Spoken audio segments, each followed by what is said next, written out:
ধরো তোমার টার্গেট রয়েছে অঙ্কতে 100-র মধ্যে 100 পাবো, কিন্তু পরীক্ষায় অঙ্ক করতে গিয়ে হঠাৎ তোমার অঙ্ক আটকে যাচ্ছে। এই বিষয়গুলি তো হয়ে থাকে, এই ঘটনাগুলি ঘটে। দেখো, তোমাদের অনেক অঙ্ক প্র্যাকটিস করতে হয়।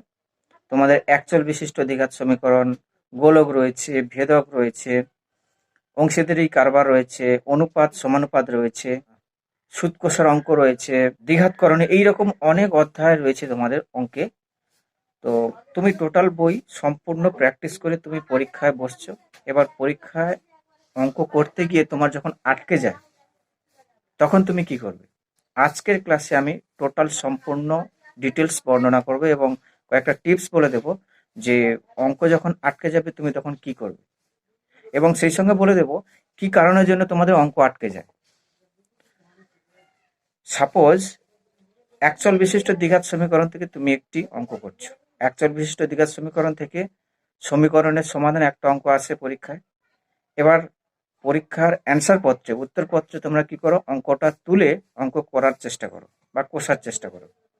এবার ওই অঙ্কটা করার সময় দেখবে 2-3টে স্টেপ অঙ্ক করার পরে অনেক স্টুডেন্টের কাছে অঙ্ক কিন্তু আটকে যায়, অনেকের কাছে অঙ্কটা আটকে যায়। এর কারণটা কি? এর কারণ হচ্ছে, দেখো, তোমরা অঙ্ক যদি ঠিকঠাক ভাবে যদি না তুলে অঙ্ক করো, অর্থাৎ কোশ্চেন যেটা দেওয়া আছে, কোশ্চেনটা ঠিকঠাক মতো অ্যান্সার পত্রে, উত্তরপত্রে যদি তুলে যদি না অঙ্ক করো, তাহলে কিন্তু অঙ্ক করতে গিয়ে আটকাবে। যেমন ধরো কোনো একটা একচল বিশিষ্ট দ্বিঘাত সমীকরণের যে সমাধান, যে অঙ্কটি রয়েছে সেই অঙ্কটি তুমি কোশ্চেনে দেওয়া আছে, যে অঙ্কটি, সেই অঙ্কটি সেখানে প্লাস রয়েছে। তুমি মানে অজান্তেই তুমি কি করলে না, প্লাসের জায়গা মাইনাস করে দিলে।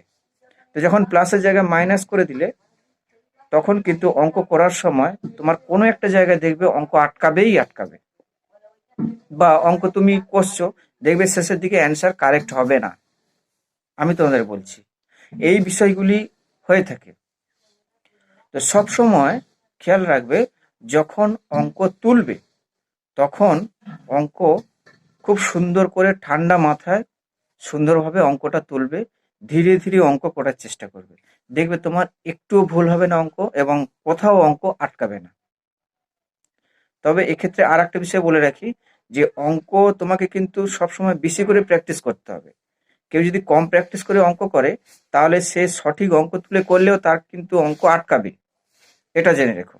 তোমাকে অলওয়েজ খুব ভালো করে অঙ্ক প্র্যাকটিস করতে হবে। এবার প্র্যাকটিস করার পরে তোমার জানা অঙ্ক যখন আটকাচ্ছে, তখন তোমাকে বুঝতে হবে অঙ্ক তোলার ক্ষেত্রে, মানে যে অঙ্কটা তুমি তুলে করছো, সেখানে হয় প্লাস মাইনাস যে কোনো একটা তুমি ভুল করেছো, অথবা যে সংখ্যা থাকবে অঙ্কতে বা যে রাশিগুলো থাকবে কোশ্চেনে, সেইগুলো তুমি ভুলভাল করেছো। ভুল না করলে তোমার অঙ্ক কখনোই আটকাবে না, তুমি সুন্দর করে অঙ্ক করে আসতে পারবে।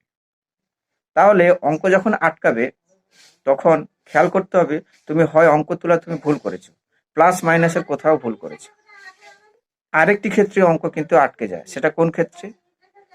সাপোজ তুমি ঠিকঠাক ভাবে অঙ্ক তুলেছো, অঙ্ক কষছো, ধীরে ধীরে কষে কষে আসছো, প্রত্যেকটা স্টেপ ঠিকঠাক ভাবে তুমি কষছো।